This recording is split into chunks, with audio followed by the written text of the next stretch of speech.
Olá, queridos estudantes da quinta fase da EJA, aqui do Centro de Mídia de Educação do Amazonas. Eu sou o professor Josino Malagueta e vou chamar vocês para a gente fazer uma viagem na história aqui pela França, não é isso? Vamos lá então conhecer o objeto de conhecimento da nossa aula. Vamos falar da Revolução Francesa e o detalhamento é o processo revolucionário, como é que ele aconteceu, certo? Vamos lá então para a aula? Muito bem, então agora nós vamos trabalhar aí, né, a questão da França, da Revolução Francesa, mas para isso a gente vai trabalhar um pouco como é que era a situação econômica da França pré-revolução, que é isso vai ser importante porque vai desembocar na Revolução. Vamos lá?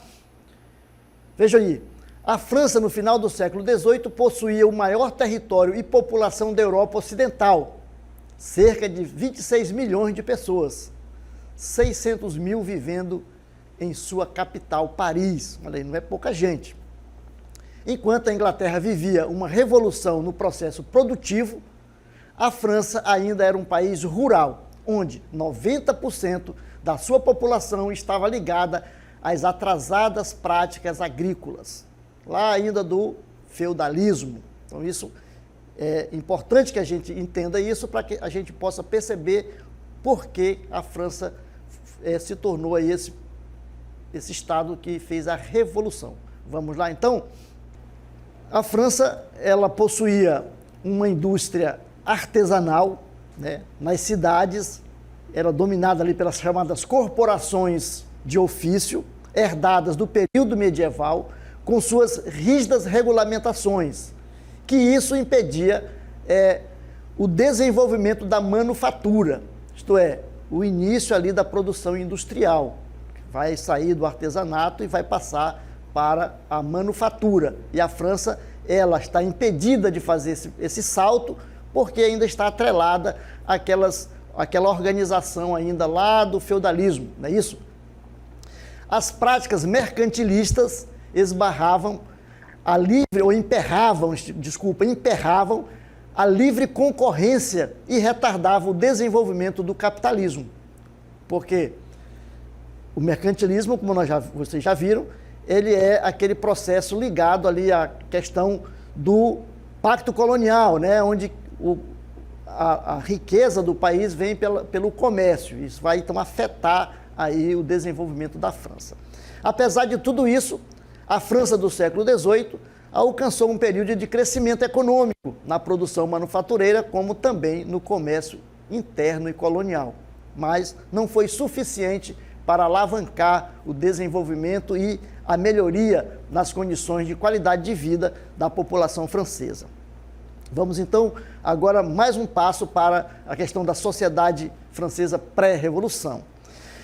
A sociedade estava estruturada em estados, estamentos ou ordens, nos moldes ainda do feudalismo, uma sociedade rígida, sem mobilidade social. Aí você me pergunta, professor, o que é essa mobilidade social? Significa dizer que as pessoas não tinham como se movimentar dentro da sociedade. Elas nasciam nos seus estados, ou estamentos, ou ordem, e ela permaneceria ali até a sua morte. Não tinha como sair. A mobilidade era impossível você sair de um lugar para outro dentro da estrutura social.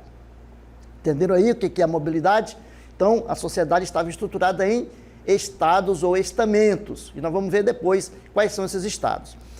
O lugar social de cada um era determinado não pela propriedade, por aquilo que ele tinha, pela sua riqueza, mas pelo nascimento e pela tradição. Se você nascia num estado, por exemplo, se você nascia no terceiro estado, você jamais seria um nobre, e você jamais seria um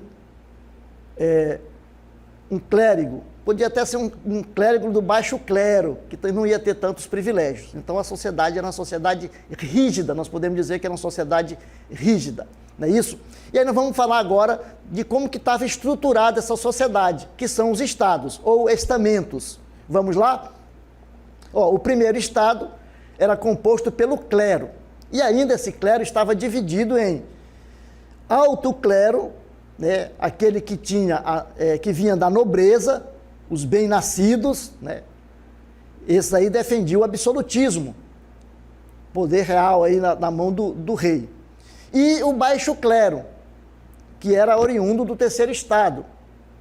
Esses aí combatiam o absolutismo. Por quê? Porque o absolutismo prejudicava a sua vida, prejudicava as suas condições de vida. Então vejam lá que o primeiro estado, que é formado pelo clero, ainda está dividido em alto clero e baixo clero. Tanto alto quanto baixo clero gozavam de privilégios e não pagavam impostos. Vejam lá que esse pessoal aí sempre viveu de não pagar imposto, né? Tem muita gente que não quer pagar imposto e quer que esses privilégios continuem aí. E aí o primeiro estado fazia isso. Muito bem, vamos continuar? Vejam lá. Agora nós vamos ver o segundo estado. Como é que era aí a organização do segundo estado? Quem é que compunha, quem é que formava o segundo estado? Então, o segundo estado era representado pela nobreza, pelos nobres, aqueles que tinham títulos de nobreza, tinham terra, que vinham lá ainda, né, do feudalismo. Tinha menos poder do que na Idade Média, mas o absolutismo havia retirado a sua autonomia e força política. Eles tinham menos força política, mas aí tinham os privilégios aí, né, dentro do Estado. O Estado vivia ali no bem bom, né, vivia aí no bem bom. Existia dentro dessa nobreza, eles tinham uma divisão também. Nós vamos ver que tinham chamado nobreza cortesã. Essa nobreza era aquela que vivia encostada, a palavra está encostada ali entre aspas, porque no sentido de que eles viviam sugando o Estado, né? O rei que financiava a vida desse pessoal. Então eles viviam ali em Versalhes, no Palácio de Versalhes, aquele grande palácio que o rei Luís XIV mandou construir, o Rei Sol, né? Ele achou que o palácio do rei era pequeno, ele construiu aí um palácio enorme. É uma coisa suntuosa que até hoje serve ainda como lugar turístico onde as pessoas vão visitar, né? E eles viviam ali encostados, viviam junto à corte, recebiam pensões pelo rei. Imagina, não trabalhavam, não produziam nada e ainda recebiam o dinheiro do rei para poder viver. Havia também a pequena nobreza, que era a nobreza de fidalgos. Essa vivia no campo e explorava o trabalho dos servos e camponeses. Eles tinham as terras, eles então arrendavam essa terra para os camponeses trabalhar, e os camponeses trabalhavam e pagavam imposto para eles, direito das suas terras. Então aí a nobreza também está subdividida aí, né? Nobreza cortesã, aquelas que vivem no palácio, e a nobreza dos fidalgos, aquela que vivia no campo. Muito bem, vamos continuar então na reflexão aí do segundo estado. A nobreza é chamada nobreza togada, formada de burgueses enriquecidos que compravam seus cargos e título do Estado absolutista. A nobreza, em geral, era um grupo privilegiado que não pagava imposto. Então vocês viram, o clero não pagava imposto, a nobreza não pagava imposto. Então sobrou para quem pagar imposto? Nós vamos ver então, né? Então a nobreza togada era aquela que o cara não nascia nobre, mas como ele conseguiu ganhar dinheiro, conseguiu crescer financeiramente, ele comprava um título, né? Um título de barão, um título de conde, e aí então é chamado de nobreza togada. E agora nós vamos ver quem é que pagava imposto na França, que é o chamado terceiro estado. Vamos lá? Então vejam lá, quem pagava imposto era o terceiro estado. Aí nós temos no terceiro estado, nós temos a alta burguesia, né, que aí os banqueiros, né, os comerciantes, os industriais, são a alta burguesia, aqueles que têm o capital, têm dinheiro. A média burguesia, né, formado por funcionários liberais, e a baixa burguesia, que são os pequenos, né, comerciantes, e os chamados classes populares, né, que aí reúne todos aqueles que são os que não têm nada, né? Os sem culote, que eles chamavam, né? Os sem camisa, os servos, os camponeses, os agricultores, os pequenos agricultores. Esses eram aqueles que pagavam imposto. Então imagina, só esse grupo era encarregado de pagar imposto para sustentar o Estado francês. Será que o pessoal vai aguentar por muito tempo essa situação? A gente se pergunta, não é isso? Então vejam lá, a sociedade francesa, o terceiro estado, ele sustentava a França, liderado pela burguesia, que era a alta burguesia, aqueles que estavam aí surgindo, né, uma nova classe social que estava nascendo, que eram os industriais, os comerciantes, aqueles que tinham o dinheiro, o din-din, né, aqueles que mandavam no pedaço porque tinham din-din. Então, a alta burguesia, que fazia parte do terceiro estado, eles lideravam aí todo a baixa burguesia, a pequena burguesia e a baixa burguesia e as camadas populares, não é isso? Então, os poucos operários e artesãos e, na sua maioria, os camponeses. A base da pirâmide era quem financiava toda a estrutura parasitária do antigo regime, pagando todos os impostos. Vejam lá. Então, nós vimos que a nobreza não pagava imposto, o clero não pagava imposto. Sobrava para quem? Sobrava para o terceiro estado. Só que chegou um momento que o terceiro estado não aguentou, né? Ele vai, então, reclamar. Ele vai dizer, olha, não dá mais. Temos que mexer nesse negócio. E é isso que nós vamos ver. Vamos lá? Muito bem. Então, a realidade política antes da Revolução. Como é que estava a política francesa? Enquanto a Inglaterra, como nós falamos, vivia suas revoluções liberais, né, e os Estados Unidos faziam a sua independência, na França reinava o Estado absolutista ainda, o rei tendo todo o poder na sua mão, um poder de vida e de morte. O órgão capaz de frear os desmandos do rei era o chamado terceiro estado, são estados gerais, estados gerais. E esses estados ele reunia deputados dos 3 estados, do clero, da nobreza, né, e do terceiro estado. Mas que não se reunia desde o século XVI, nós estamos no século XVIII aí, né? Desde o século XVI não tinha feito nenhuma reunião. Então estava tudo tranquilo. E aí nós vamos ver que vão se convocar, vai ter uma convocação para a reunião dos chamados Estados Gerais. Vamos ver? Muito bem. A influência do ideário iluminista, os fatores que levaram à Revolução Francesa. Então, como é que a Revolução se deu? Que fatores contribuíram para essa Revolução? Primeiro, influência do ideário iluminista. Nós já vimos aqui, né? São os pensadores, aqueles que diziam, olha, não dá mais para a gente viver sobre os dogmas da Igreja Católica, a gente tem que começar a pensar com a nossa própria cabeça, a gente precisa caminhar com nossos próprios pés, a gente precisa analisar e ver a realidade a partir da razão, do conhecimento da ciência. Esses teóricos, eles aí escreviam livros, discutiam nos bares, nos cafés, né, nas bodegas, eles iam colocando aí as suas ideias e as pessoas aí iam assimilando, né, e começando a refletir, realmente, será que a nobreza e o clero têm esse privilégio aí, juntamente com o rei, de viver aí no bem bom e nós aqui trabalhando para sustentar essa gente? De onde é que vem isso? Então, será que os iluministas têm razão? Não é isso? Então, a ideia imbuída da filosofia revolucionária do iluminismo, a burguesia acreditava que o Estado absolutista, caracterizado pela intervenção mercantilista, era um empecilho para o desenvolvimento capitalista. Portanto, era necessário derrubar o antigo regime. Era preciso acabar com aquele antigo regime, acabar com os privilégios da nobreza e do clero, né? Muito bem. Segundo fator, crise econômica. Né? No final do século XVIII, a França foi acometida de uma grande seca que afetou a população do campo e das cidades.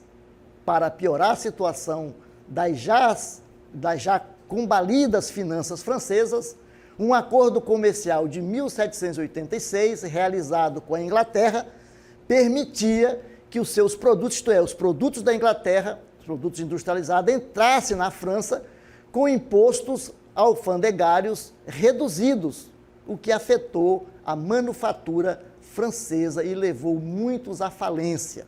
Então o rei, para né, ali ficar bem com a Inglaterra, que era a senhora dos mares, a senhora toda poderosa da Revolução Francesa, né, eles fizeram esse acordo e prejudicou as finanças do Estado, prejudicou como é que dá o nome? Os burgueses, né, os comerciantes, então o Estado quebrou as suas finanças. Então, Luís XVI empreendeu várias tentativas de reorganizar o sistema tributário francês, mas todo esforço sofria forte oposição dos clérigos e dos nobres. Claro, né? O cara não quer pagar imposto. Ninguém quer pagar imposto. Se você vive com as benesses do Estado sem ter que pagar imposto, só recebendo, você não vai querer pagar imposto. Então, essas duas classes aí, esses dois estamentos aí, né, os clérigos e a nobreza, não deixavam aquelas tributações que o rei Luís XVI queria fazer progredir, não é isso? Outro fator que foi preponderante nesse processo aí da Revolução, vamos lá? A influência da Revolução Americana. Lembram-se que as ideias iluministas chegaram nas 13 colônias americanas, elas se tornaram independentes, criaram um Estado, né, diferente, organizado a partir do federalismo, da liberdade econômica, da liberdade política. Essas ideias chegaram até a França também. Aí. O iluminismo foi para a América e voltou, né, e aí ajudou, né, nesse processo da Revolução. Então, além do agravamento da crise financeira, devido à ajuda dada aos colonos americanos na luta pela independência, a Revolução Americana fortaleceu nos franceses os ideais de liberdade e igualdade entre os cidadãos que estavam em sintonia com o pensamento iluminista da época. Veja como esse pensamento iluminista aí ele vai perpassar, né, todo esse tempo aí e vai levar com que as pessoas comecem a questionar, né, a estrutura social. E, mais um fator, a revolta dos notáveis. Vejam lá, os clérigos e nobres franceses, os notáveis, se colocaram contra as reformas pretendidas pelo Estado absolutista, que buscavam limitar seus privilégios. Vejam lá, então, a revolta dos notáveis. Esses notáveis não queriam, né, que houvesse uma mudança na estrutura social.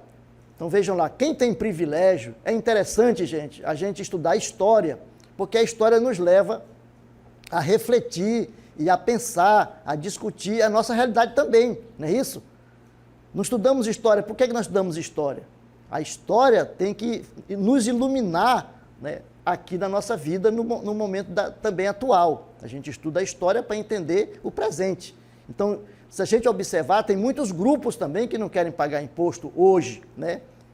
E aí a gente, por que esses caras não querem pagar imposto? Por que só uma classe social paga imposto? Não é isso?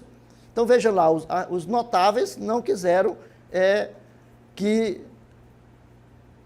as mudanças fossem feitas ali. Então, os notáveis se associaram à burguesia na luta contra o poder real, pedindo a convocação dos Estados Gerais para votar o projeto de reformas. Então, vamos criar aí uma maneira de a gente conseguir modificar, né, a estrutura social, política, para que as coisas melhorem, porque a situação dos franceses não estava nada fácil, não é isso? Então, vamos lá. Pressionado, o rei convocou, em 1º de maio de 1789, os chamados Estados Gerais, que reunia todos ali os 3 estados para discutir, né, para criar uma alternativa para sair daquela situação de crise. Estavam vivendo uma crise econômica, uma crise política e financeira. Então era preciso sair dessa situação. Como sair dessa situação? Discutindo, conversando. Só que você sabe, onde tem grupos diferentes, com privilégios diferentes, cada um puxa para o seu lado. Ninguém quer ceder, né? Vai pagar imposto? Esse grupo aqui não, eu não quero pagar. Outro... Aí você fica naquele, né, vai e vem, e aí não anda, as coisas não andam. Então, os 3 estados tinham um ponto em comum. Qual era o ponto em comum que eles tinham? Queriam limitar o poder real, mas não se entendiam nas demais questões. Por exemplo, questão do imposto, né? Isso aí era uma questão que não chegava a um ponto comum, porque ninguém quer ceder, ninguém quer perder os privilégios, né? Na sociedade, onde tem vários grupos, esses grupos eles são antagônicos, eles têm interesses diferentes. Por isso, as discussões não andavam, não é isso? Cada um puxava, como a gente fala aqui, a brasa para a sua sardinha. Cada um puxava a brasa para a sua sardinha e as coisas não fluíam, não desenvolviam. Não é isso? Então, o terceiro Estado se reuniu separadamente e transformou-se na chamada Assembleia Nacional Constituinte em 9 de julho de 1789, se autoproclamando em Assembleia Nacional Constituinte. Então, como, né, eles não se entendiam, o terceiro Estado, que eram aqueles que, vocês lembram aí, pagavam os impostos, trabalhavam e produziam para sustentar toda aquela vida de luxo, né, da nobreza e do clero, eles vão então se reunir paralelamente ali e vão dizer, olha, nós estamos em Assembleia Nacional Constituinte. O que é isso, professor? O que é essa Assembleia Nacional Constituinte? A Assembleia Nacional Constituinte, ela está, quando ela se reúne, é para elaborar uma Constituição. O que é a Constituição? A Constituição é uma lei que rege, né, o Estado. É a lei maior do Estado, é a Carta Magna. Então, eles estavam em permanente reunião ali como um Estado, como uma Assembleia Constituinte. Nós vamos, então, elaborar uma Constituição. Veja, como é que o povo vai elaborar uma Constituição? No Estado absolutista? No Estado absolutista não existe Constituição, porque a Constituição é o próprio rei. Lembra que o rei da França, né, dizia, l'état c'est moi, eu sou o Estado, eu sou a lei, né? Aqui quem manda sou eu. Como é que o terceiro Estado vai... Então, o terceiro Estado vai romper com essa ideia e vai se reunir para escrever uma Constituição, isto é, a partir dessa, criar normas e regras para limitar o poder do rei. Não é isso? Vamos lá, então? E aí, nós vamos ver que vai haver, a população vai estar em alvoroço, a França, a Paris, o povo, os camponeses, vai, todo mundo vem para a capital, e aí o negócio está fervendo ali as coisas, né? E aí esse povo vai para a Bastilha. O que era a Bastilha? A Bastilha era uma prisão, não é isso? Eles guardavam ali na Bastilha os armamentos, as pólvoras, né? Ali, e ela servia também como uma prisão política. Então, nós vamos ver o que aconteceu aí, a chamada queda da Bastilha, não é isso? Então, Luís XVI reage às pretensões do terceiro Estado, fechando a Assembleia, mandou fechar, né? E a população de Paris, juntamente com outras cidades e do campo, se rebelaram, impedindo o fechamento da Assembleia. Disse, não, aqui ninguém fecha nada, né? Aqui não vai fechar nada. Muito bem. Invadiram o Hospital dos Inválidos de Paris, saquearam as armas e marcharam rumo à Bastilha, onde se guardava a pólvora da cidade, e também era uma prisão política. E em 14 de julho de 1789, quando populares tomaram a Bastilha, que era uma fortaleza que tinha sido transformada em prisão política, caiu, enfim, o símbolo do absolutismo, chegando ao fim aí o antigo regime. O antigo regime vai cair. E aí nós começamos o processo revolucionário da França, e o lema da revolução era essas três palavras que nós temos aí, ó: liberdade, igualdade e fraternidade. No francês, liberté, égalité, fraternité. Então, a luta por liberdade, a luta por igualdade e a luta por fraternidade. Vejam que é uma mudança de paradigma, é uma mudança de modelo de sociedade que vai surgir ali, não é isso? Então, a Revolução Francesa, ela teve fases. Nós vamos ver aqui essas fases, quais foram essas fases, não é isso? Então, podemos dividir a Revolução Francesa em 3 fases, tá bom? Primeira fase, a chamada monarquia constitucional, que vai de 1789 a 1792. O período da monarquia constitucional tem início em 26 de agosto de 1789, com a aprovação da Declaração dos Direitos do Homem e do Cidadão. Guardem isso aí, porque isso tem influência até hoje, né, na Declaração dos Direitos Humanos. Está baseado nisso aí, ó, Declaração dos Direitos do Homem e do Cidadão. Assegurava os princípios da liberdade, da igualdade, da fraternidade. Como nós falamos, liberté, égalité, fraternité, que era o lema da Revolução, além do direito à propriedade. Vejam lá, garante a propriedade, porque toda a propriedade no antigo regime pertencia a quem? Pertencia ao rei e aos nobres, não é isso? Segunda fase, fase da chamada Convenção Nacional, que vai de 1792 a 1795. A Convenção Nacional, eleita pelo sufrágio universal masculino, substituiu a Assembleia Legislativa. Professor, o que é sufrágio universal? Voto das pessoas. As pessoas votam, a população vai votar, daí sufrágio universal. Mas vejam que não é tão universal, porque ele é apenas masculino, não é isso? Só os homens podem escolher, podem votar.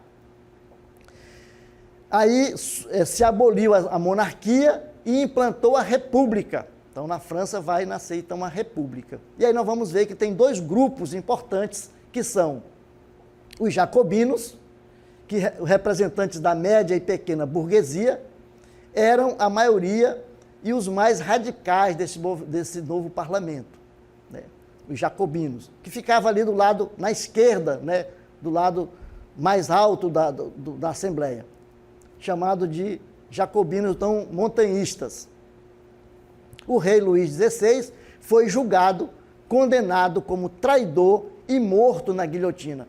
O rei estava querendo fugir, né, ali, mas as pessoas encontraram, ele se disfarçou de camponês para fugir, né? Ele fez toda uma tramóia ali com a Prússia, para a Prússia guerrear com a França, para uma contra-revolução, para ele voltar ao poder. Mas aí ele foi encontrado, as pessoas descobriram, os camponeses levaram ele para Paris e ele foi julgado e enforcado.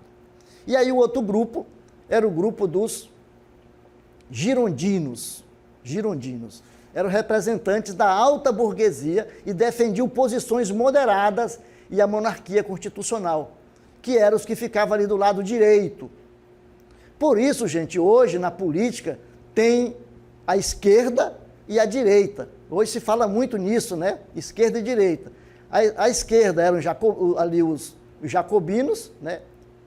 Que queriam a melhoria da qualidade de vida daquele povo mais sacrificado. Os girondinos, que ficavam à direita, né, que queriam ali os privilégios, manter os privilégios da alta burguesia e da monarquia. Queriam uma monarquia constitucional, mas queriam os privilégios ainda ali da monarquia, certo? Muito bem. Então, para a gente entender essa fase, né, direita, esquerda, né, quem que é isso? Veio daí, nasceu aí, né, nessa questão da França e da Revolução Francesa. E aí, a terceira fase, que é a fase do chamado diretório, não é isso? Que foi de 1795 a 1799, o período em que a alta burguesia, que são os girondinos, chega ao poder, né? Esse grupo recebeu este nome, pois eram 5 diretores que dividiam o governo da França, daí diretório. Os girondinos não eram bem quistos pela população por terem anulado o congelamento de preços, porque eles eram a favor aí da burguesia, né, e do rei, certo? Muito bem. A gente, então, encerra por aqui. Espero que vocês tenham entendido, né, a nossa explicação sobre a Revolução Francesa e a gente espera até uma próxima.